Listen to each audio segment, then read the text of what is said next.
Alright, now that I've finished creating the sheet for part 2, I'm ready to do step 4. But first I just want to make sure I do good note taking here. I'm going to say step 3 on Google Sheet, part 2. And moving on to 4. A asked me for the equation of the trend line. So coming back to my thing here, I have my equation right now is just in y equals mx plus b form. I need to turn that into function notation. So I'm going to call my weight w. That'll be replacing my x. I'm going to call my height h, which will be replacing my y. So in function notation, that would be h sub w equals negative 4.2 w plus 174.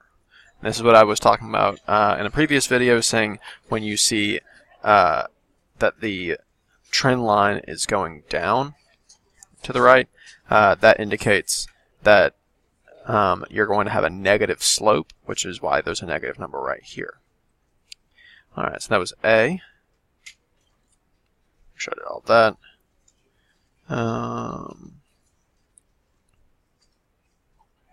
Yeah. Oh, and I need to define my variables. So H is minimum jump height, and W is bike weight. And I better put the units on here because this jump was in inches and this weight was in pounds. All right.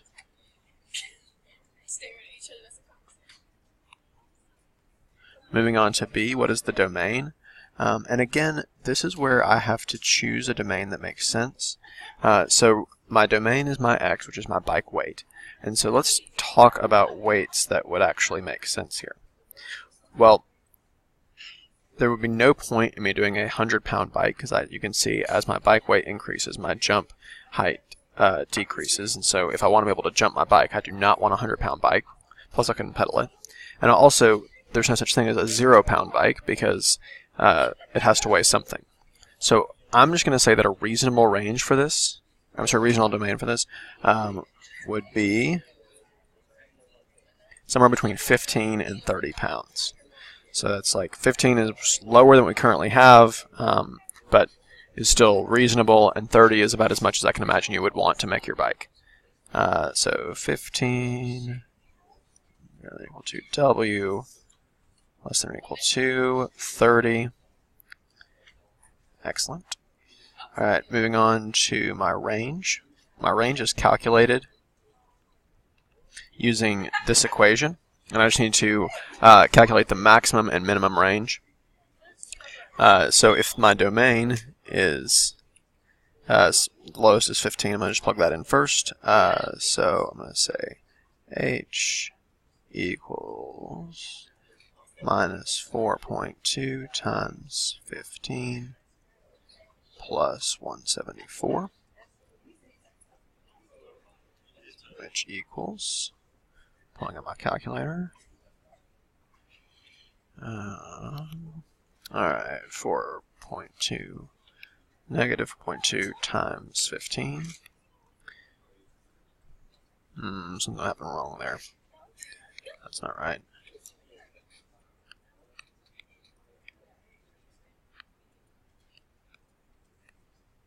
Alright, there we go. Negative 63. And that's plus 174 is 111. That's going to be in inches. And then for the maximum weight, I'm going to say H equals, what am I trying to do here? Negative 4.2 times 30 plus 174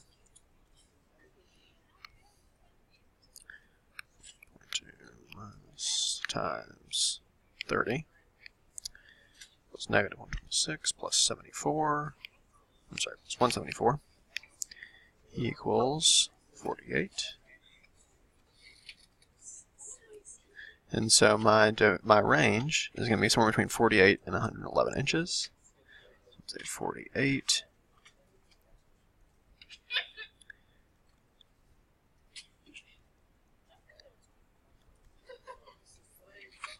There we go. Now I have my domain and my range. Moving on to step D, what is the slope of the line including units? Is the slope positive or negative? And explain the slope in words. Okay, so move here. Alright, so again, this is my equation. So for D, my slope equals negative 4.2, and that is inches per pound, because it's my y-axis, which is in inches, per my x-axis, which is in pounds. So that's rise, y-axis, over run, which is x-axis.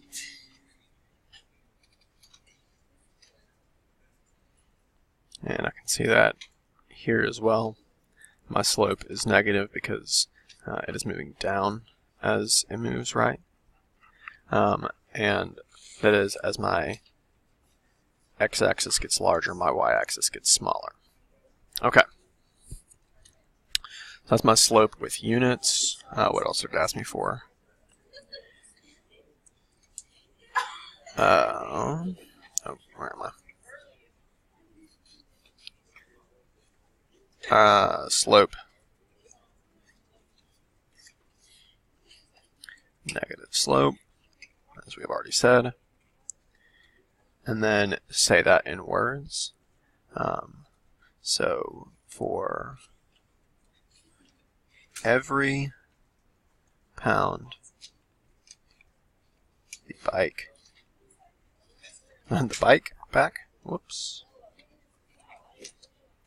the bike increases, the minimum jump height decreases by 4.2 pounds. Nope, 4.2 inches. Whoops.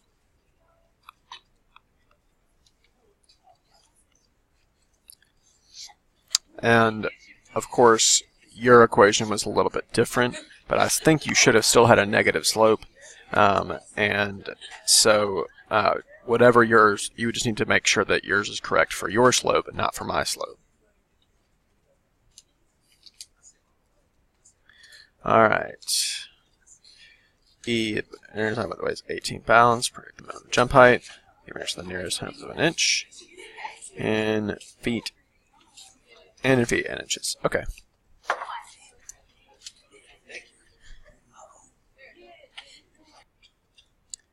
Alright, moving on to E. Oh yeah, okay. So, I'm going to need to use the same equation that I've been using. Just write that down here.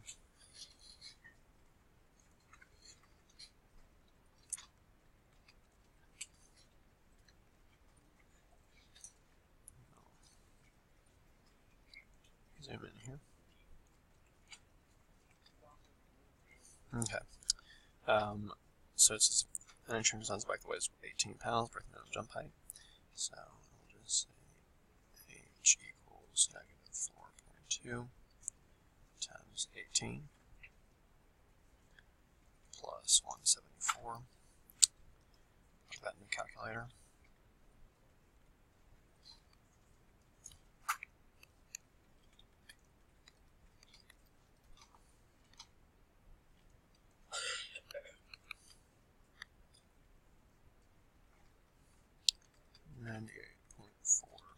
inches.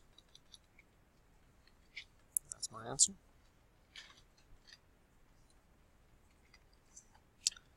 Alright, and then it asked me to, that's for to the nearest hundredths of an inch. So we need to change this to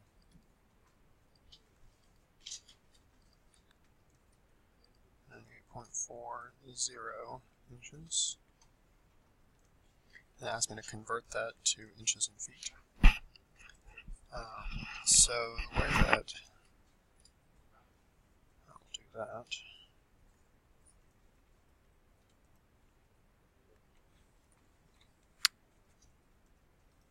and feet inch to the nearest inch. Okay. So that's going to be 98 inches.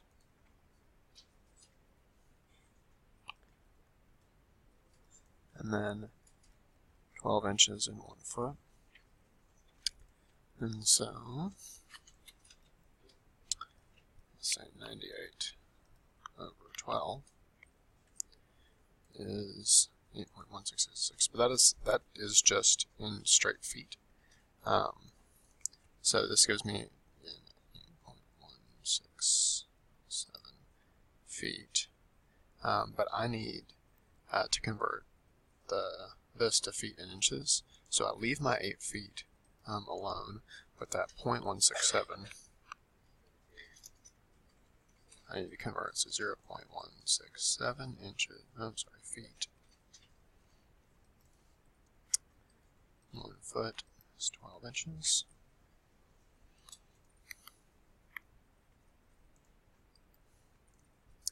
It gives me, I'm going to round it to nearest inch, so 2 inches. So my answer is 8 feet, 2 inches. Alright. Then I need to do F. Go to where I have some blank space here.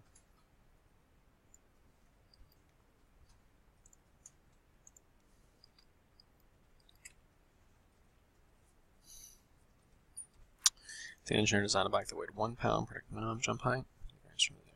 In inches, the nearest hundredth of an inch, and in feet and inches to the nearest inch. Okay, so it's the exact same process. So use that equation.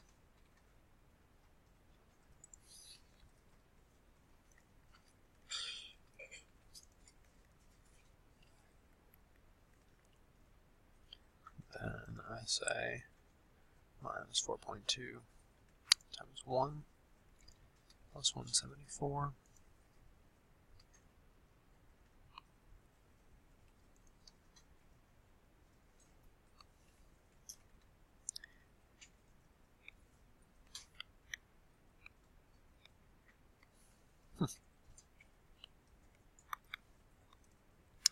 And that would be 169.8 inches. Oh, 0.80 inches, so it's to the nearest hundredth. And then I need to convert that, so 169.80 inches, 12 inches, 1 foot. Cross out inches.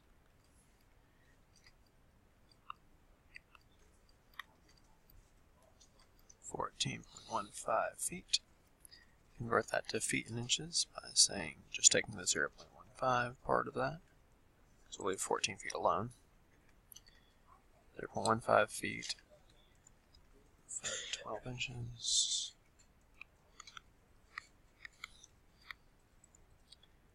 Equals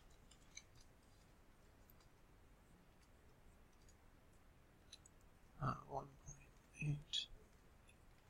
And we're just going to round that to the nearest inch, which is 2 inches.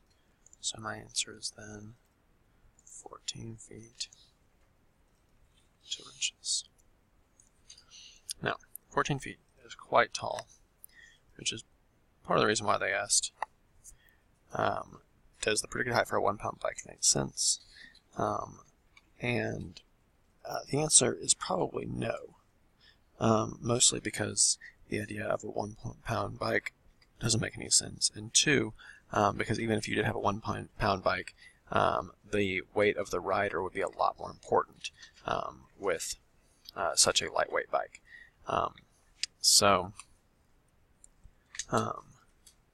I would just say my answer is no, because a 1 pound bike does not make sense.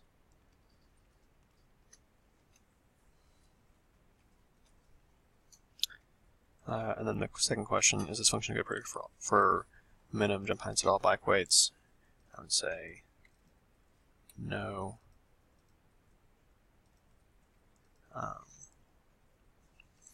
Only a good predictor in the domain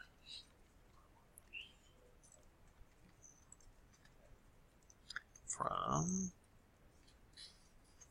step B.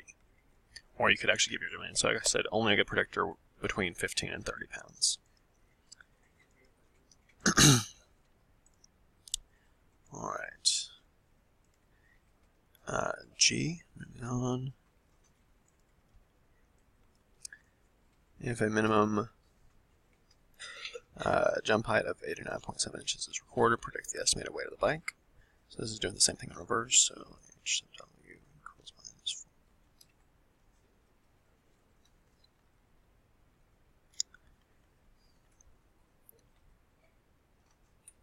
I say 89.7 equals 4.2w plus 174. Subtract 174 from both sides.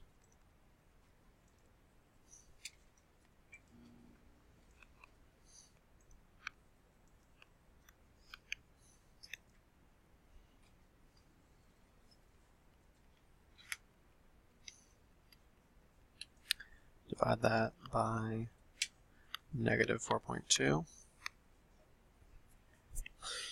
and I get a weight of 20.07 pounds.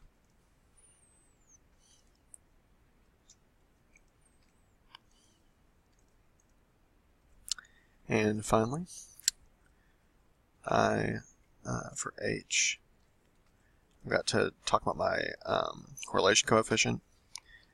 So my R squared is 0.978, which means my R value, square root of 0.978, which equals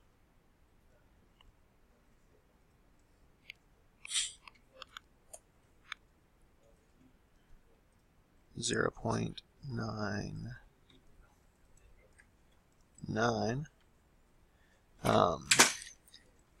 and 0.99 is greater than 0.8, therefore strong correlation.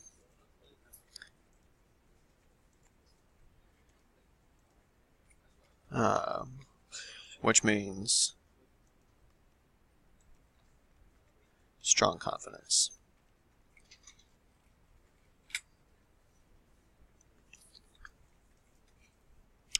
And that is how you do step 4.